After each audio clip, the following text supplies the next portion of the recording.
L'insécurité actuelle ne peut être résolue par les méthodes de la police, selon l'ancien colonel Himmler Rébu.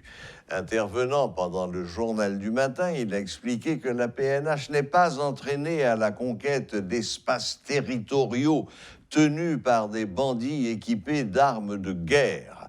Il a par ailleurs émis des doutes sur la valeur des forces armées d'Haïti telles qu'elles sont constituées aujourd'hui.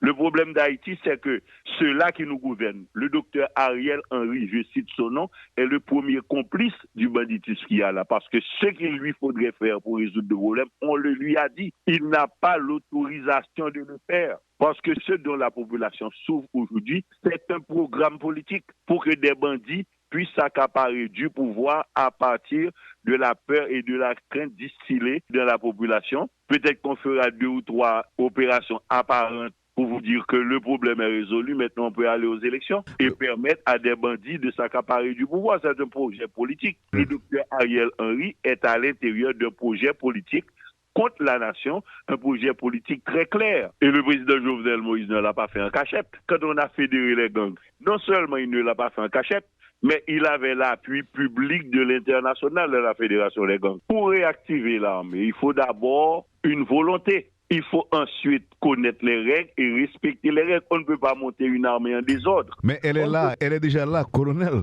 Mais vous dites qu'elle est là. Allez voir dans le budget s'il y a une tranche budgétaire affectée à l'armée pour son matériel, pour son armement, pour son entraînement. Vous savez que les gens que vous appelez des militaires là aujourd'hui, des fois sont obligés de laisser leur base pour aller manger chez eux. Ils s'alimentent des arlequins, vous savez ça? Est-ce que vous connaissez un seul terrain d'entraînement pour l'armée que vous avez là? Il faut d'abord avoir des dirigeants qui ne sont pas d'accord que l'existence des bandits soit une affaire normale. C'est la première chose. Et je vous donne la garantie qu'au moment où je vous parle, ce n'est pas encore le cas.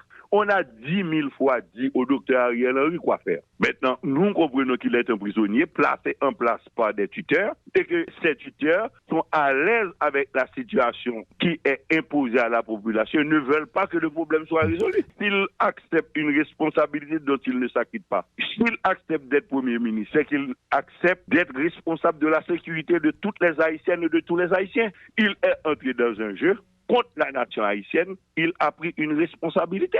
Maintenant, qu'est-ce qu'il lui faut faire?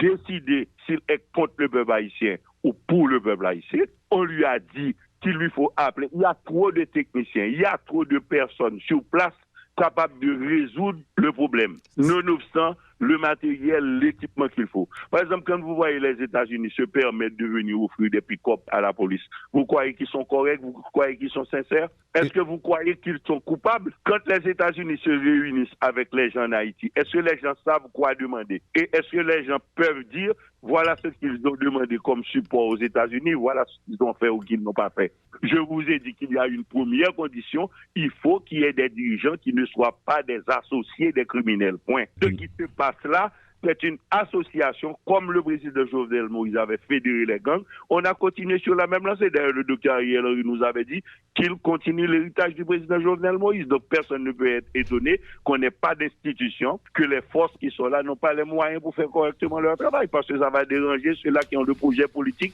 d'arriver au pouvoir par le banditisme.